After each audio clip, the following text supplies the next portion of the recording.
এই মুহূর্তে রাজেন মল্লিককে আবার লালবাজারে ডেকে জেরা করছে পুলিশ। আমাদের প্রতিনিধি এই বিষয়ে আরো জানাবে বিক্রম দাস আমার সঙ্গে রয়েছে। বিক্রম, গ্রেফতার করে ছেড়ে দেওয়ার পরেও আবার তলব কেন?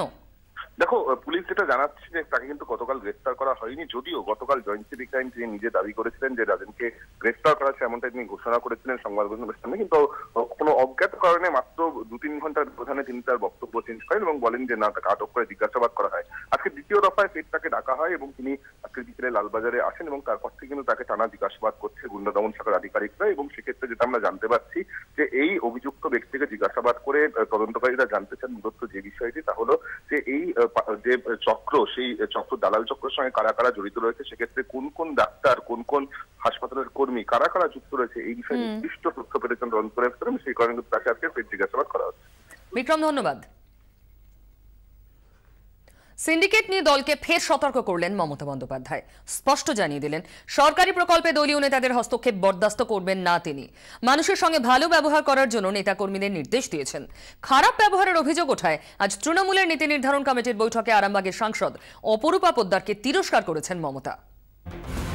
জাতীয় দলের স্বীকৃতি পাওয়ার পর প্রথম তৃণমূলের নীতি নির্ধারণ কমিটির বৈঠক, আর সেই বৈঠকেই দলকে ফের একবার কড়া বার্তা দিলেন মমতা বন্দ্যোপাধ্যায়।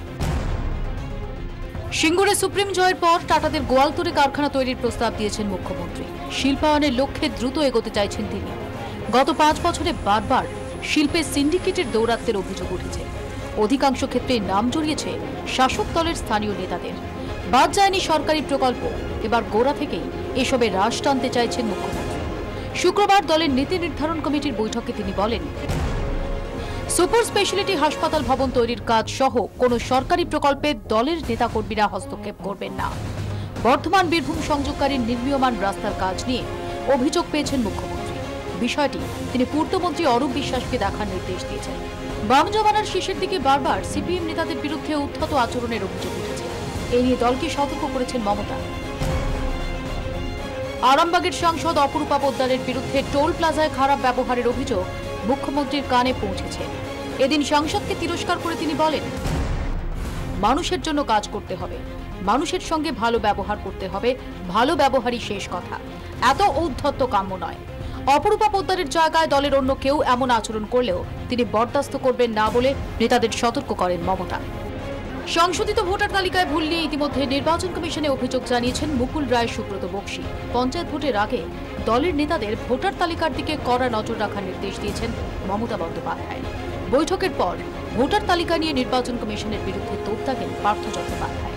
ত্রুটিপূর্ণ ভোটার তালিকা রাজনৈতিক দলকে কোন রকম বিজ্ঞপ্তি না জানিয়ে তা দেওয়া হয়েছে। আমরা তার তীব্র প্রতিবাদ গতকাল মুকুল রায় এবং সুব্রত বক্সীকে দলের তরফে জানিয়েছে।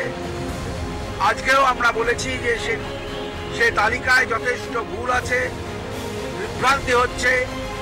আমরা তার প্রতিবাদ যেমন করছি, তেমনি প্রত্যেককেই, সমস্ত জনপ্রতিনিধি এবং দলের কর্মকর্তাদের ইতিমধ্যেই সেই তালিকা দেখার জন্য অনুরোধ জানিয়েছি। তৃণমূলের গোষ্ঠীদ্বন্দ্বে গুসকরা পুরসভার কাজ লাটে উঠেছে বলে অভিযোগ পৌঁছেছে তৃণমূল ভবনে। অনুব্রত মণ্ডলকে 7 দিনের মধ্যে সমস্যার সমাধানের দায়িত্ব দেওয়া হয়েছে। সমস্যা না মিটলে হস্তক্ষেপ করবেন তৃণমূল নেত্রী। শুক্রবারের বৈঠকে আলোচিত বিষয়গুলি পর্যালোচনার জন্য 19শে সেপ্টেম্বর দলীয় বিধায়কদের নিয়ে আরেকটি বৈঠক ডেকেছেন তিনি। ক্যামেরায় সঞ্জীব সাহার সঙ্গে কমলিকা সেনগুপ্তর রিপোর্ট, 24 ঘন্টা।